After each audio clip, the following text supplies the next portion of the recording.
Hermanos, vamos a pedir unas disculpas porque no sabemos qué sucedió, se cortó la transmisión, nos estuvieron diciendo.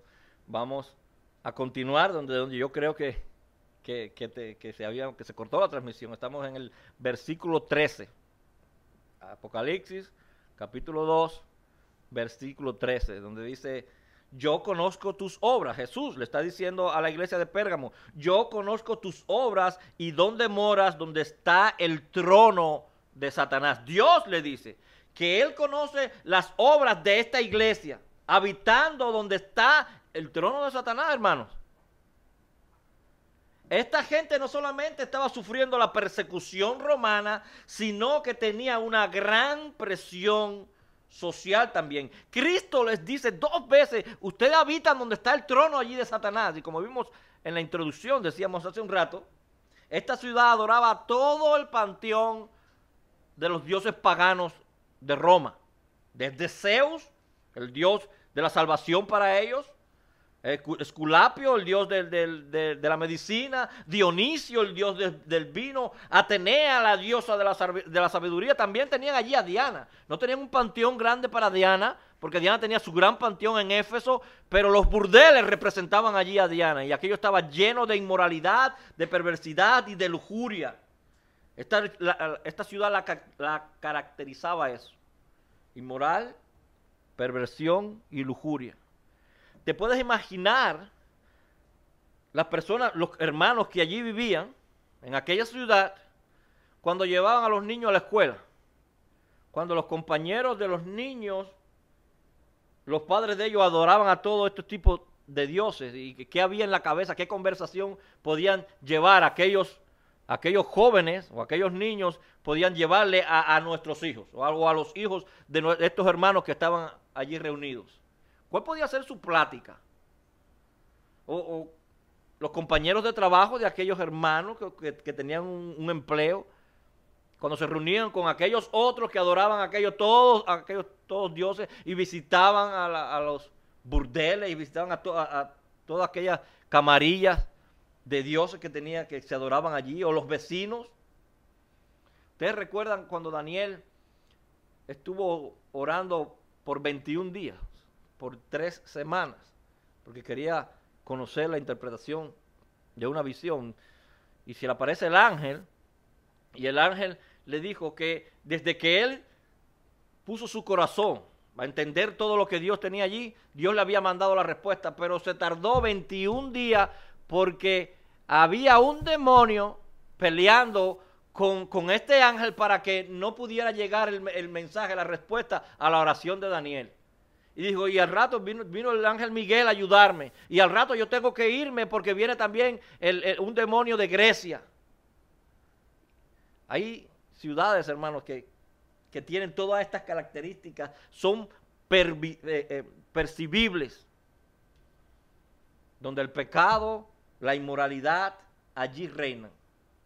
Yo sé que aquella ciudad, a veces yo pienso, ¿verdad? Como aquella ciudad fue destruida, que Satanás recogió los cheles de allá y se mudó para Las Vegas.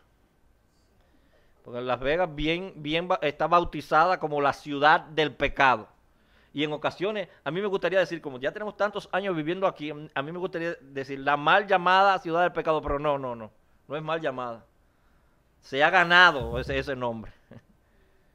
Con esfuerzo, ¿verdad? Se ha ganado ese nombre por la perversión que aquí hay. Y notemos, hermanos, que Cristo no le dice, salgan corriendo de esa ciudad, hermanos.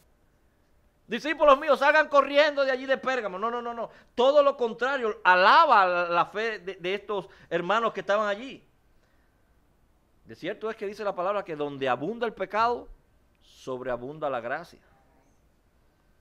Hermanos, estando bajo presión por la persecución romana, bajo presión por una sociedad inmoral, perversa, de pura lujuria, pero Jesús le dice, retienes mi nombre. Él alaba a esta iglesia. Él le dice, ustedes retienen mi nombre, ustedes todavía están predicando mi nombre allí. Están predicando un evangelio puro, están predicando la palabra de Dios. Él los alaba, dice, y no has negado mi fe. No has negociado las doctrinas bíblicas, no has negociado las enseñanzas. La salvación es por fe, solamente por gracia, solamente a través de Cristo es la salvación, solamente la salvación es para la gloria de Dios. La palabra de Dios es la máxima autoridad dentro de la iglesia en materia de fe y práctica. Tú no has negado nada de eso. Una vez en una iglesia que estuve predicando esto se enojaron, pero lo seguimos diciendo porque a Dios le agrada. No hay otra autoridad dentro de la iglesia mayor que la palabra de Dios. No hay, no la existe. Y a Dios le agrada que nosotros prediquemos eso. Si algo le causó la persecución a estos hermanos allí, no fue tanto que ellos no adoraran a todo aquel ejército de dioses que tenía el panteón romano, sino que ellos no adoraran ni rindieran tributo al César como Dios. Vengan, le decía, maldigan a Cristo y profesen una fe al emperador. No. Digan que el emperador, el César es el Señor. No, el César no es el Señor. Cristo es el Señor. A la boca de los leones, a la hoguera, a la crucifixión. Ellos realmente estaban dando su vida literalmente por el evangelio. Y dice Jesús, y ni aún en los días que Antipas, mi testigo fiel, fue muerto entre vosotros, donde está, otra vez, donde mora Satanás, ni aún en esos casos ustedes aflojaron en la fe, cuando mataron a Antipas. Nosotros no tenemos mucha información sobre Antipas, pero cuando yo hablaba con ustedes la semana pasada, y que yo especulando que Juan cuando escribía este libro, quizás cuando el Señor le dijo, escribe a la iglesia de Éfeso, pensó allá en Timoteo, escríbele a la iglesia de Esmirna, pensó en Policarpo. Posiblemente este hombre en este momento no estaba vivo porque menciona que ya lo habían asesinado, ¿cierto? Pero posiblemente este era uno de los líderes de la iglesia de Pérgamo, uno de los predicadores, porque Jesucristo lo refiere como una de las cualidades del mismo Cristo. En el primer capítulo dice que Cristo es testigo fiel, dice la palabra de Dios. Y aquí dice Cristo que este Antipas era mi testigo fiel. Testigo es alguien que habla bien de otra persona, ¿cierto? Era testigo de Jesucristo, testigo de su palabra, testigo de su obra redentora.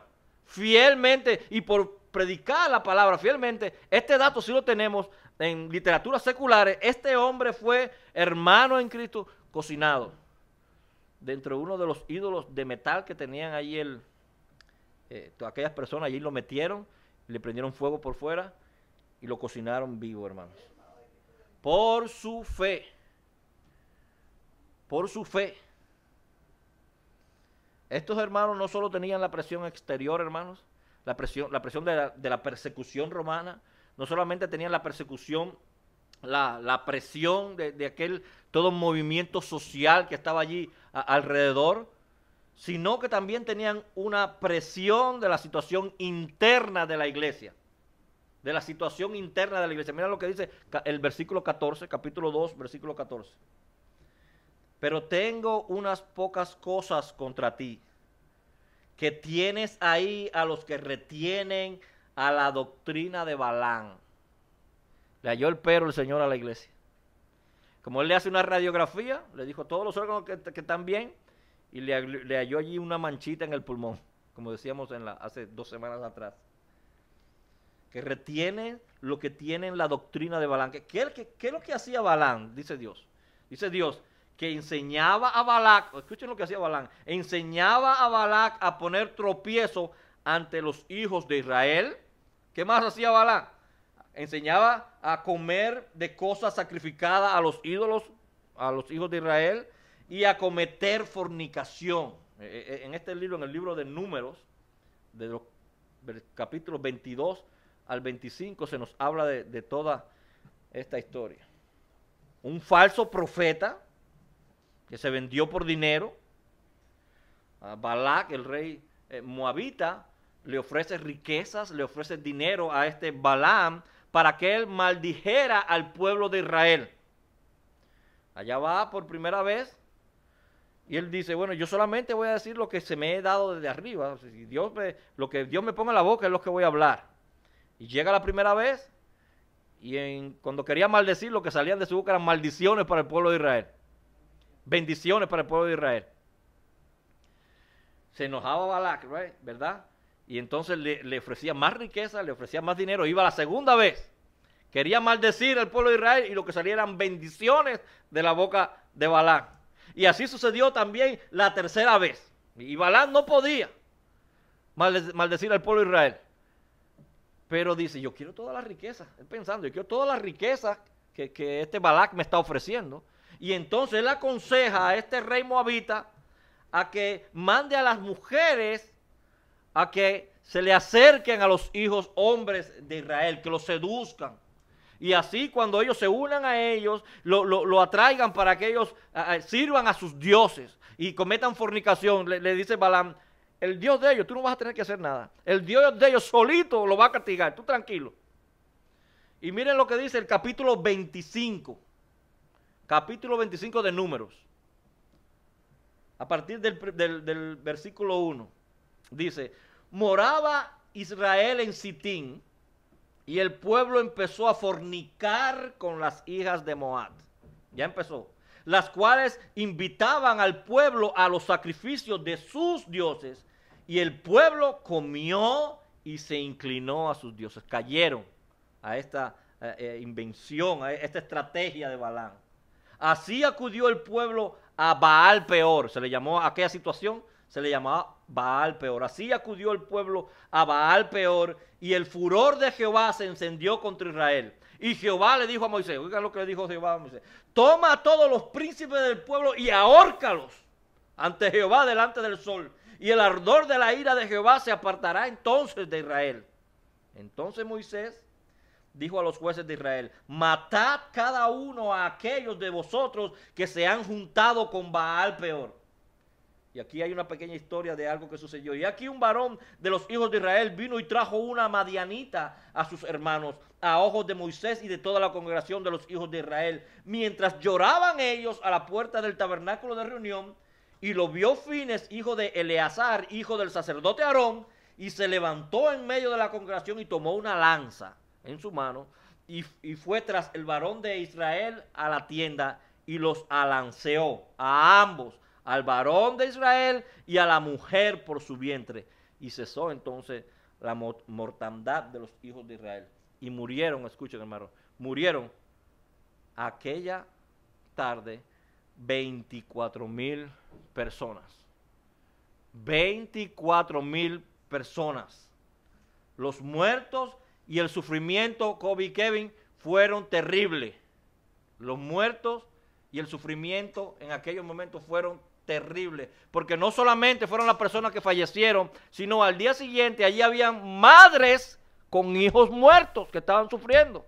Al otro día habían hijos que no tenían padres que estaban sufriendo. Al otro día había mujeres viudas que estaban sufriendo. Para Dios, hermanos, toda la fornicación, la idolatría, la inmoralidad, la perversidad son aborrecidas totalmente. No le agradan. Más adelante Dios le cobra eso a Balaam, por supuesto, cuando manda a Moisés a que ataque a los madianitas, el versículo 8 del capítulo 31 de Números 8, 31, 31, 8, disculpen. Ahí dice, mataron también entre los muertos de ellos a los reyes de Madián, a Eví, a Requén, a Sur, a Hur y a Reba. 5 reyes de Madián, y escuchen, también a Balán, hijo de Beor, mataron a espada. Tan terrible fue esta situación para Dios, que el pueblo de Israel se mantuvo recordando esto por mucho tiempo. Antes de Josué cruzar el Jordán para obtener la tierra prometida, él los llama y les recuerda, dice, cuando crucemos allá, recuerden, en Deuteronomio capítulo 4, versículo 3, le dice, vuestros ojos vieron lo que hizo Jehová con motivo de Baal Peor, que a todo hombre que fue en pos de Baal Peor, destruyó Jehová tu Dios de en medio de ti. Le está diciendo, cuando vayamos allá, hay que seguir adorando a nuestro Dios. Recuerden lo que pasó con el motivo de Baal Peor, que fue cuando sucedió todo esto con Balaam. El profeta Oseas, más adelante, pasando cientos de años, vuelve y recuerda lo mismo. El profeta Oseas. Ustedes recuerdan lo que pasó por el motivo de Baal Peor. Muchos de nuestros hermanos murieron por inclinarse a falsos dioses. Así que aquí le dice Cristo, ustedes han permitido que falsos maestros penetren en la iglesia, penetren en la congregación con esta doctrina, con la doctrina de Baal. Que Balaam enseñaba a Balac a poner tropiezo, dice Jesús, a los hijos de Israel. Personas que causan división dentro de la congregación. Es lo que está diciendo Jesús. Enseñaba a Balac a poner tropiezo ante los hijos de Israel. Personas que están en la iglesia y comienzan a crear división, comienzan a crear tropiezo entre los hermanos. Pero estos hermanos y muchas iglesias hoy en día, hermanos, abogan por la tolerancia, abogan por es una corriente filosófica que le dicen los pietistas de piedad, donde dicen que la piedad y la tolerancia son más importantes que la doctrina. Esto dicen los pietistas. La piedad y la tolerancia son mucho más importantes que la doctrina y la enseñanza. Y por lo tanto no corregían a los que estaban dentro de su iglesia. En aquellos tiempos y hoy en día igual. Quizás por no perder miembros en la congregación, por no perder popularidad, por no perder dinero en las finanzas quizás. Eso es lo que Pablo le está recriminando también a la iglesia en los Corintios, Primera de Corintios capítulo 5 a partir del versículo 1. Dice Pablo, escuchen, de cierto se oye que hay entre vosotros fornicación, y tal fornicación cual ni aún se nombra entre los gentiles, tanto que alguno tiene la mujer de su padre. Pero escuchen el 2. Y vosotros estáis envanecidos. Ustedes están con la boca abierta así mirándolo y no hacen nada. No debería, sigue diciendo Pablo, más bien haberos lamentado para que fuese quitado de en medio de vosotros al que tal hecho o acción cometió. Ustedes están envanecidos, lo mismo que Jesús le está reclamando a la iglesia de Pérgamo. Tienen a esos falsos maestros allí con la doctrina de Balaam y no han hecho nada. Sigue diciendo Pablo, el tal sea entregado a Satanás para la destrucción de la carne a fin de que el espíritu sea salvo en el día de Jesús. Dice Pablo al final de este pasaje bíblico, ¿no sabéis que un poco de levadura leuda toda la masa? Nosotros conocemos, ponemos una fruta enferma encima de otra y al tiempo ya van a empezar a enfermarse las demás. Lo mismo sucede en la iglesia. Una persona con un carácter que es pecaminoso, le dan un liderazgo en la iglesia y le están llamando la atención y le dicen al pastor, le dicen a los líderes, mira, esta persona está haciendo de piedra de tropiezo, y allí queda. Lo más razonable que ocurre allí es que cuando pasa el tiempo ya no sea aquella única persona que tiene ese problema, sino que existan varios alrededor de él con ese mismo problema.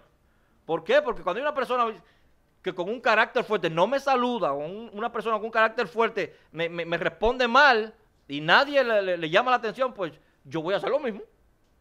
Le voy a responder igual. Eso es uno. Y cuando pase 2 o 3 en la congregación, al pasar del tiempo, la mitad de la congregación va a estar podrida. Y el problema será prácticamente incurable, hermanos. Y le estoy hablando del orgullo, le estoy hablando del carácter, pero pueden suceder cosas mucho peores. Un poquito de levadura, dice el apóstol, leuda toda la masa. Dice, limpiaos pues de la vieja levadura. Y es lo mismo que lo llevamos a nivel de iglesia, pero si tú lo haces personal es igual. Nosotros podemos decir, en mi área de mi matrimonio estoy bien, estoy perfecto, en mi área de mi matrimonio. Pero cuando me salgo un poquito allá con la relación con los demás, relación con mis compañeros de trabajo, relación con los vecinos, ya ahí empiezo a bajar el estándar. Y un poquito de levadura, dice, leuda toda la masa. Comenzamos nosotros a corrompernos lentamente. Cuando no practicamos, dice la palabra de Dios, que nosotros nos reunimos para animarnos los unos a los otros, para que no caigamos en pecado. Y eso es lo que nosotros tenemos que hacer. El apóstol Santiago dice igual. Hermanos, No habléis mal los unos de los otros, dice Santiago. Qué difícil. No hablen mal los unos de los otros. El que habla mal de un hermano, sigue diciendo, o juzga a su hermano, habla mal de la ley y juzga a la ley. Es un pecado que a Dios no le agrada. Dios aborrece. Es más, le voy a usar otra palabra que la usa el mismo Dios. Es abominable este pecado ante los ojos de Dios. La división entre los hermanos, la división entre la iglesia es abominable ante los ojos de Dios. Así lo dice Proverbios capítulo 6 a partir del versículo 16. Escuchen. 6 cosas aborrece. Dice. 6 cosas aborrece Jehová y aún 7 abomina su alma. 6 cosas aborrece Jehová y aún 7 abomina su alma. Primera, los ojos altivos. La lengua mentirosa, las manos derramadoras de sangre inocente. 4, el corazón que maquina pensamientos inicuos. 5, los pies presurosos para correr al mal. 6, el testigo falso que habla mentiras. Esas son las 6 que aborrece su alma. ¿Está listo para escuchar cuál es que él abomina? El que siembra discordia entre los hermanos. Dice que él abomina eso. El alma de Dios abomina al que siembra esa separación entre los hermanos. Dios es desagradable lo que hacía Balaam con el pueblo de Israel, y ellos tenían a los maestros que practicaban esta doctrina dentro de la iglesia. Pero los pastores de este tipo de iglesia hoy prefieren callar, hermano, por no perder congregación, por no perder popularidad, por no perder dinero, por no perder amistad, por no perder no sé cuántas cosas. Que se vaya el que tenga que irse, hermanos. O saquémoslo de allí, como aquella naranja enferma.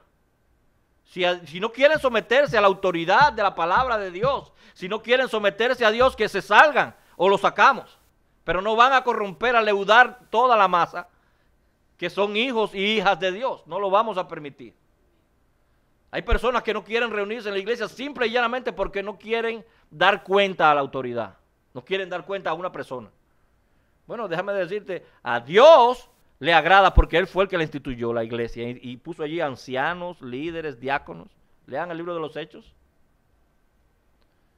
Y si tú no quieres someterse a la autoridad que puso Dios, simple y llanamente es que no quieres dar explicación de tu vida, no quieres dar cuenta. Yo mi matrimonio lo trabajo como quiera y hago lo que quiera.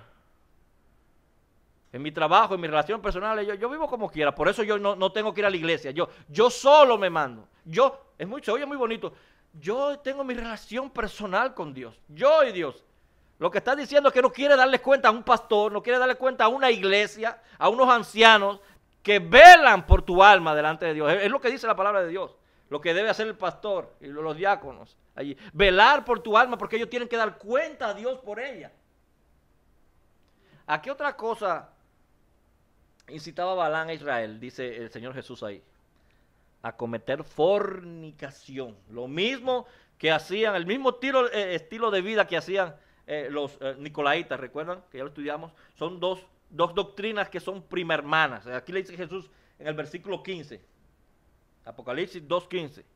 Y también tienes a los que retienen las doctrinas de los nicolaitas, la cual yo aborrezco. ¿Ustedes recuerdan cuando estudiamos la iglesia de Éfeso? La vimos hace 2 semanas.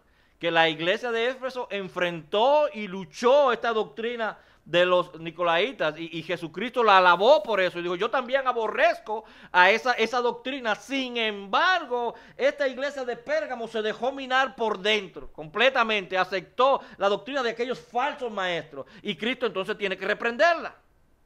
¿Recuerdan que los nicolaitas eran gnósticos?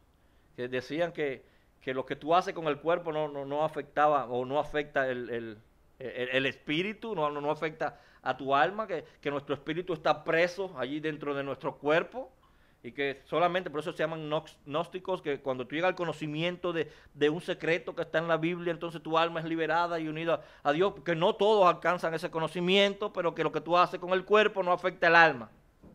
Bueno, esa doctrina estaba íntimamente relacionada con la doctrina de Balaam.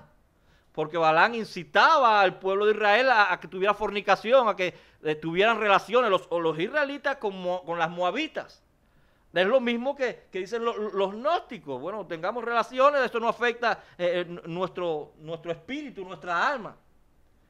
Y Dios advierte, nos da un buen método para evitar algunas de estas cosas. En 2 de Corintios, capítulo 6, versículo 14. Muy simple. No os unáis en yugo desigual con los incrédulos. Yo sé que hemos utilizado ese versículo para el matrimonio, pero allí no se está hablando del matrimonio.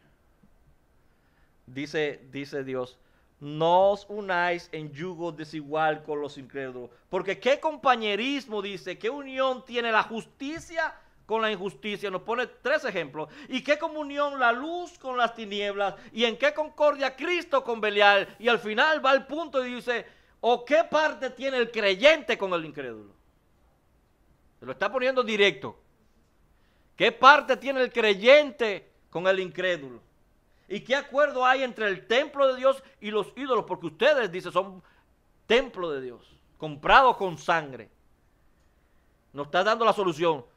No nos unamos con yugo desigual. Y usted puede decirme y contradecirme en este momento y decir, bueno, sí, pero si no nos unimos con los incrédulos, ¿quién le va a predicar a los incrédulos? Es cierto. Si no tenemos relación, si no tenemos contacto con los incrédulos, con el mundo, ¿quién le va a predicar al mundo? ¿Quién le va a predicar a los incrédulos? Pero yo te puedo hacer una pregunta. El último mes que tuviste contacto con los incrédulos, ¿a cuánto le predicaste?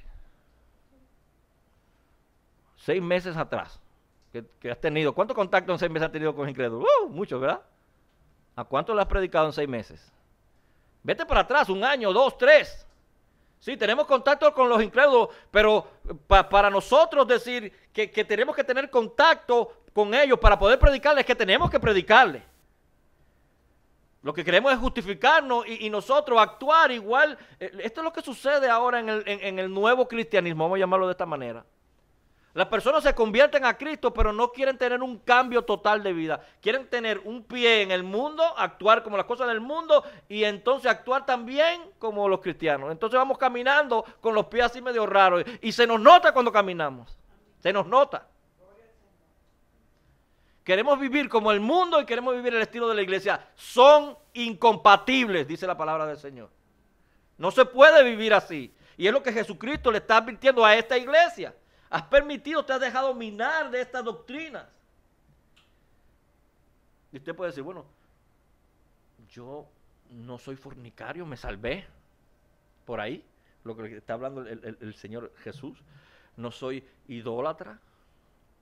No te vayas tan rápido, porque todos los templos de aquella época ya no existen hoy, pero todas aquellas divinidades existen en nuevas maneras hoy en la actualidad.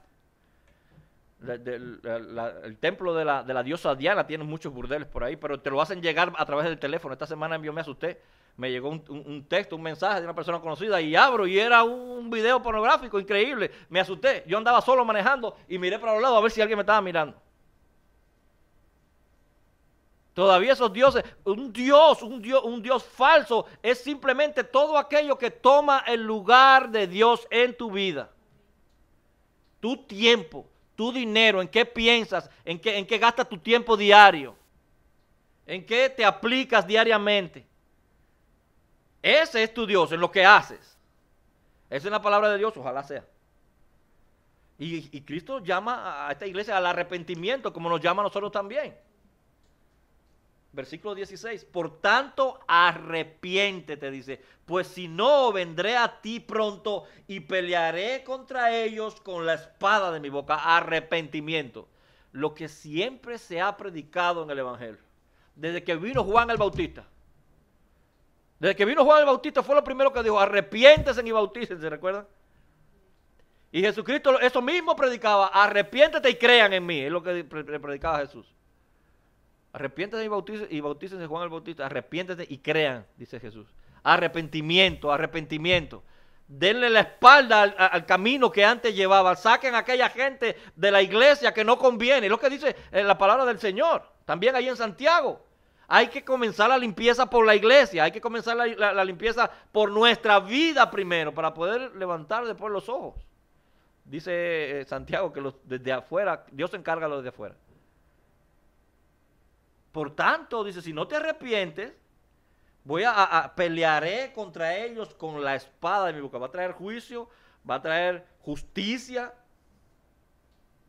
Él tiene el control, él sí tiene el control. Pero él hace una promesa: el que tiene oídos, oiga lo que el Espíritu dice a las iglesias. Al que venciere, ya Cristo venció. No se equivoquen, es que no él va a vencer, no, ya él venció. De nosotros, al que venciere, al que esté junto conmigo, al que siga, el que me siga, entonces daré a comer del maná escondido, dice la palabra de Dios. Nosotros conocemos que con el maná Dios sustentó al pueblo de Israel en el desierto, ¿recuerdan? Dice la palabra de Dios que había algo de ese maná también allí en el arca, dentro del templo había maná. Lo que nosotros podemos pensar a qué se está refiriendo, no estamos seguros de 100% a qué se refiere el Señor aquí, pero podemos pensar de que se está refiriendo a que el Señor, al que venciere, el que lo va a sustentar es el mismo Señor Jesús, el mismo Dios lo va a sustentar. No vamos a tener necesidad de nada. En el desierto Dios sustentó al pueblo de Israel. En el día del Señor Dios nos va a sustentar a nosotros. Dice que nos dará del maná escondido. Y le daré una piedrecita blanca, dice Cristo. Tampoco yo sé, tengo la idea, ¿no? Le daré una piedrecita blanca y en la piedrecita escrito un nombre nuevo, el cual ninguno conoce sino aquel que lo recibe. Cuando estemos con el Señor, es lo que está diciendo, nos va a dar una piedrecita con un nombre nuevo allí. Se usa mucho en el Nuevo Testamento de que Cristo le cambió el nombre a muchos, ¿se recuerdan? Y en el Antiguo Testamento también.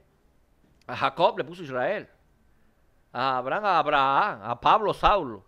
En la palabra de Dios, cada vez que la persona tenía un encuentro con Dios y le servían a Dios, y él le cambiaba el nombre. Pues él no está diciendo lo mismo aquí. Al que venciere, él nos va a dar un nombre nuevo. No sé si yo me voy a llamar Sixto otra vez.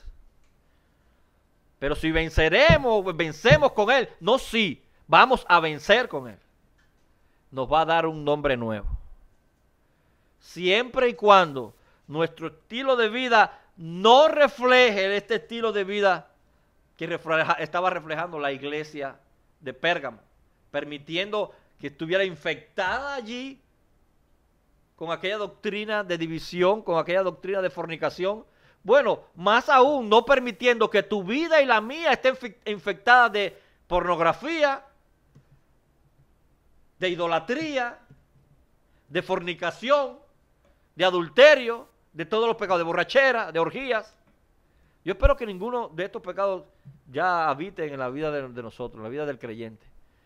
Pero en un desliz, cuando nosotros podamos entretenernos, dice la palabra de Dios que el diablo anda como un león rugiente buscando a quien va a ponerle una zancadilla.